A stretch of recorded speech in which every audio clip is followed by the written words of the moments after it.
오늘 이 성경 요한복음 1장을 보시면 사도 요한은 예수님의 사역이 제자들을 부르시는 것으로 시작한 것을 기록하고 있습니다. 본문을 1장을 잘 보시면 예수님은 세례 요한의 두 제자를 부르셨습니다. 그리고 시몬을 부르십니다. 오늘 본문에도 보면 예수님은 빌립이라는 제자와 나다나엘을 부르십니다. 예수님의 부르심을 듣고 예수님을 따른 사람들은 예수님을 전하는, 예수님을 증거하는 제자들이 되었습니다. 예수님의 제자가 되는 것이 예수님의 부르심에서 시작을 한다는 것입니다. 우리의 믿음이 예수님의 부르심에서 시작을 합니다. 죄인이 의인이 되고 죽을 사람이 생명의 사람이 되는 이 구원의 역사, 구원의 능력도 예수님의 부르심에서 시작을 합니다. 구원이 우리의 노력이나 우리의 수고나 우리의 공로에서 시작되는 것이 아니라 예수님의 부르심에서 시작을 한다. 우리가 기억해야 됩니다. 그래서 예수님의 부르심은 우리를 향한 초대입니다.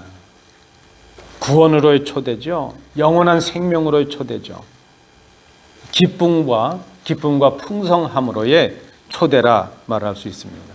예수님이 부르신다는 것, 예수님의 부르심 그 자체가 선물이요 은혜라 말할 수 있습니다. 그 예수님의 부르심에 대한 응답의 모습이 오늘 본문에 나타나는데 두 가지로 우리가 정리해 볼 수 있습니다. 부르심에 대한 응답 첫 번째는 첫 모습은 그 부르심에 대한 순종의 모습입니다. 예수님의 부르심 그 자체, 곧 그 예수님의 부르심은 예수님의 말씀입니다.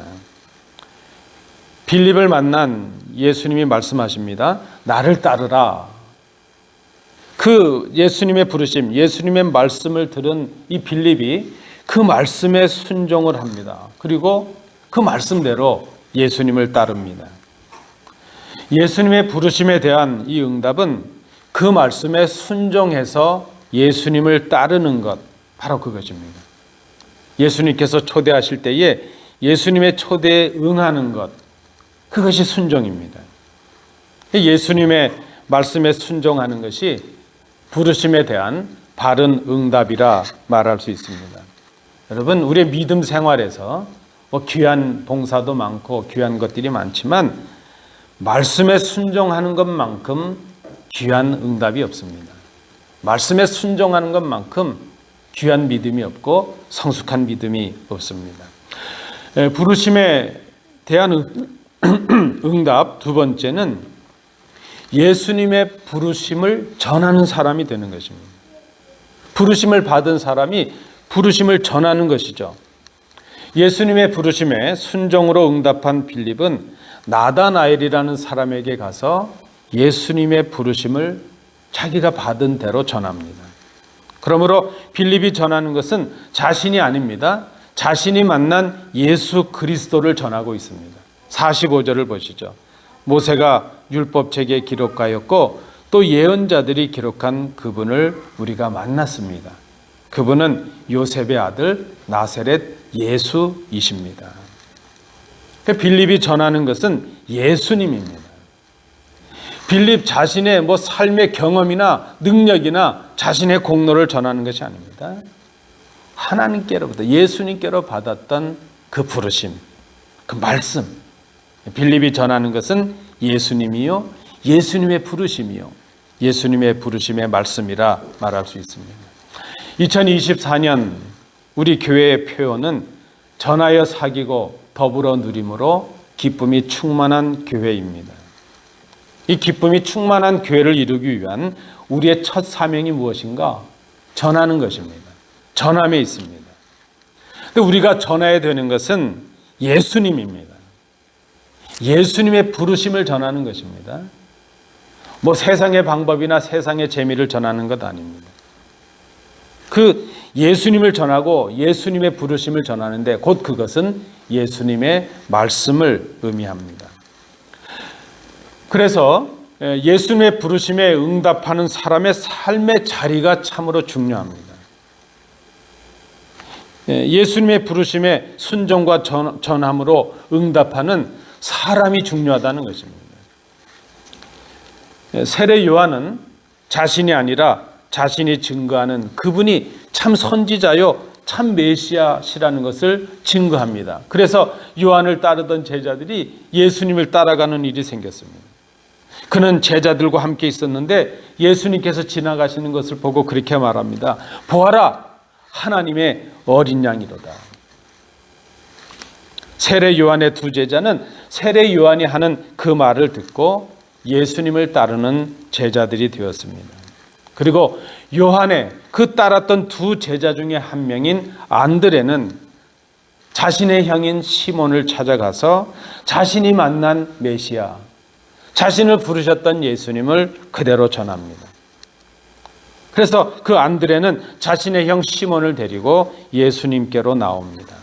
여러분 아시는 대로 이 시몬이 바로 우리가 알고 있는 게바 베드로입니다. 예수님은 빌립에게 나를 따르라 이렇게 부르셨습니다. 빌립은 그저 아무 말 없이 군말 없이 바로 예수님을 따릅니다. 예수님을 따르게 된 이유나 어떤 설명이 성경에는 기록되어 있지 않습니다. 다만 이런 구절이 있죠. 빌립은 벳세다 출신으로 안드레와 베드로와 한 고향 사람이었다. 여러분 우리가 이 44절의 말씀을 통해서 우리가 생각해 볼 것이 있습니다.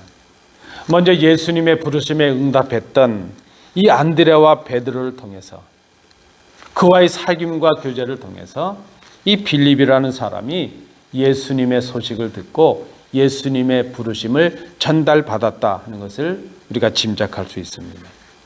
빌립은 안드레와 베드로를 통해서 예수님의 부르심을 들었습니다. 그리고 예수님을 믿게 되었습니다.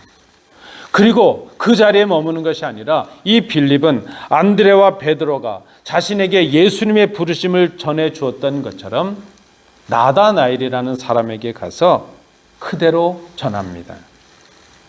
예수님의 부르심을 받은 그 사람들은 순종과 전함의 이 응답을 통해서 그대로 다른 사람에게 전하게 됩니다. 예수님의 부르심을 받은 사람들을 통해서 이어지고 있는 것을 봅니다. 이것이 구원의 역사요, 복음의 역사입니다.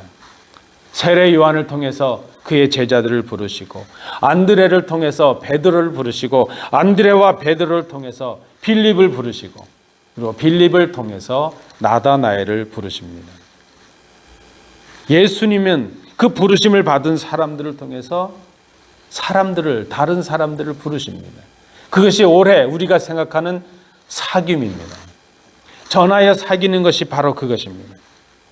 그러므로 예수님의 부르심에 순종과 전함으로 응답하는 사람의 자리가, 사람됨이 그의 삶의 자리가 참으로 중요합니다. 이렇게 비유를 해볼 수 있죠. 예수님의 말씀이 좋은 음식이라면 전하는 사람은 그 음식을 담는 그릇과도 같다 생각이 됩니다. 음식이 아무리 귀하고 값비싼 음식이라 해도 그릇이 더러우면 그 음식을 먹을 수가 없습니다. 그 음식은 진가를 드러내지 못할 것입니다. 우리가 귀한 복음을 간직하고 그 복음을 전하고 예수님의 부르심을 전한다 해도 전하는 우리의 인격이 혹은 전하는 우리의 성품이 복음을 전하는 우리의 이웃과의 관계가 우리의 언행이 바르지 못하다면 오히려 그 복음의 역사를 가로막는 방해꾼이 될 수밖에 없다는 것입니다. 예수님의 부르심을 받은 사람들은 부르심을 전하는 사명을 감당하기에 합당한 됨됨이를, 합당한 관계를 이룰 수 있어야 됩니다. 그래서 응답하는 사람의 삶의 자리가 중요하다는 것이죠.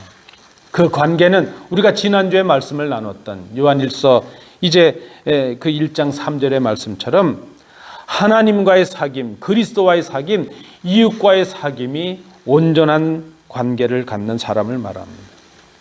히브리서의 말씀에 따르면 히브리서 10장 22절 24절의 말씀에 따르면 그 관계, 그 복음을 전하는 사람의 됨됨이는 참 마음과 온전한 믿음으로 하나님께 나아가는 사람이에요.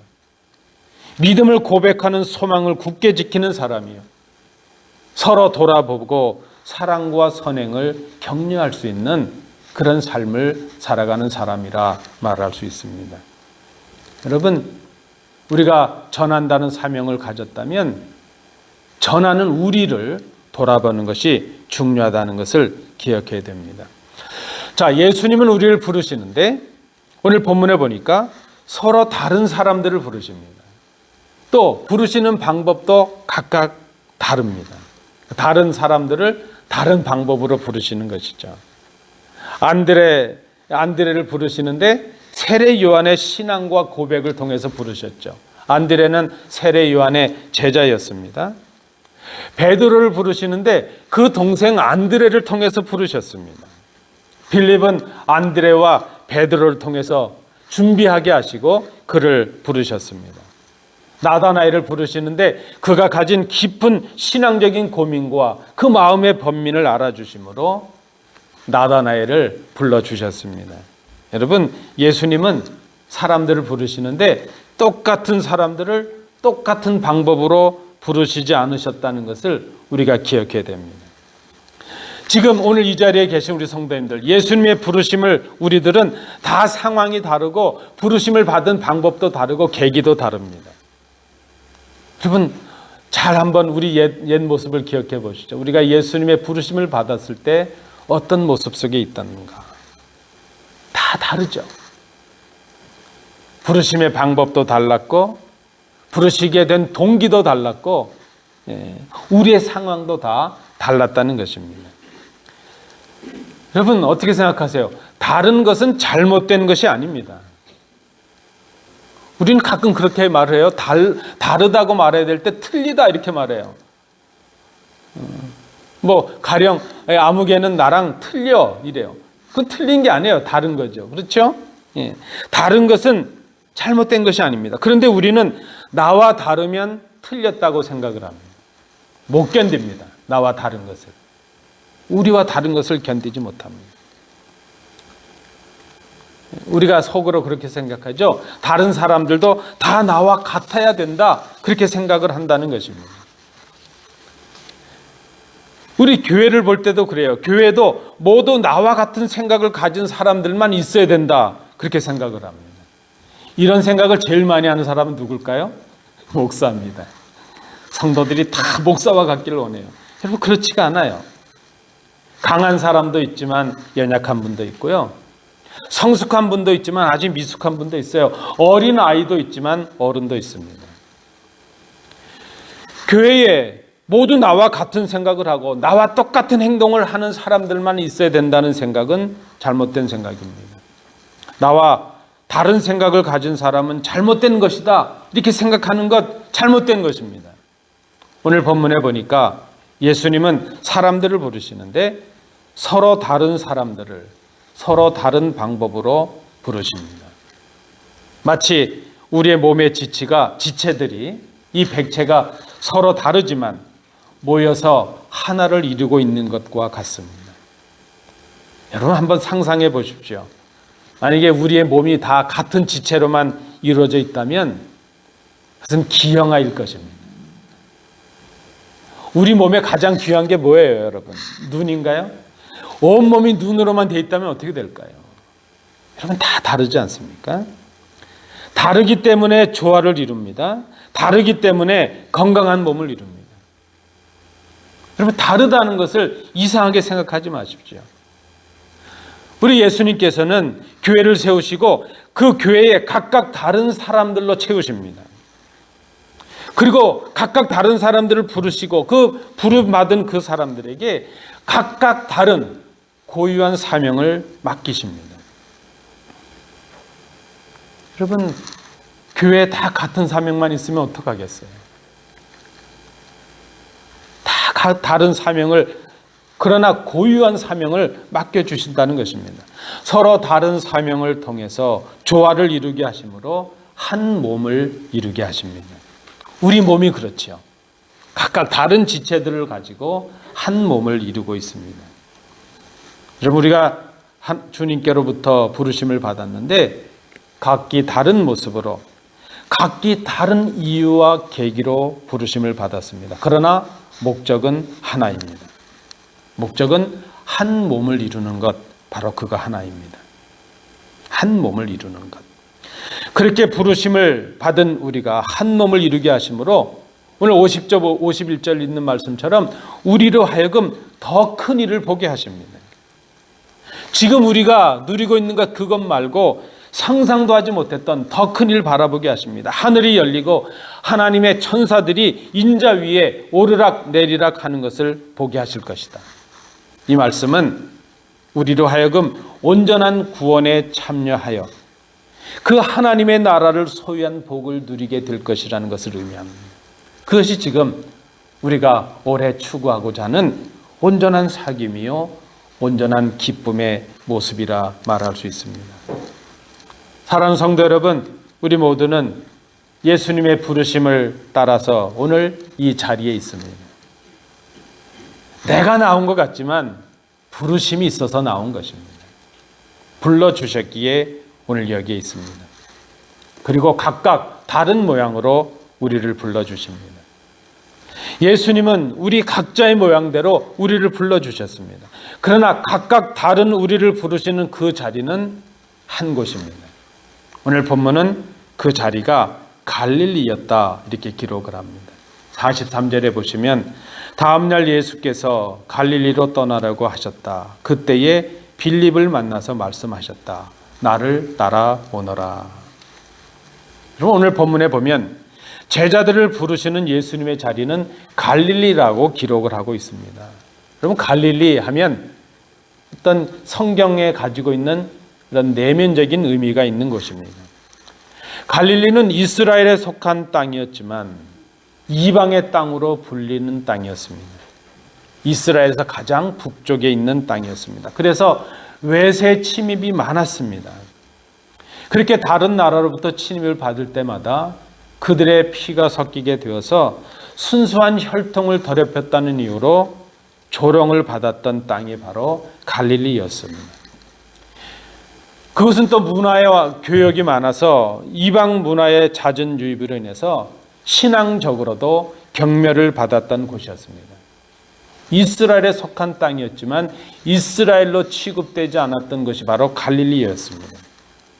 예루살렘에서 가장 멀리 떨어진 북쪽의 외딴 국경을 접한 지역, 그곳에 주로 가난한 사람들, 소외된 사람들, 소위 말하는 갖지 못한 사람들, 권력이 없는 사람들, 하층민들이 거주하는 곳, 그것이 바로 갈릴리였습니다. 유다 사람들, 남쪽의 유다 사람들과 예루살렘 사람들에게 이 갈릴리는 조롱과 멸시의 대상이었습니다. 갈릴리 출신 그 자체로 그 시대적인 조롱과 멸시의 평가가 있었습니다. 그런데 예수님께서는 화려한 예루살렘이 아니라 갈릴리에서, 아무도 알아주지 않는 갈릴리에서 제자들을 불러주고 계십니다. 예수님은 갈릴리에서 우리를 부르십니다. 그리고 갈릴리로 우리를 부르십니다.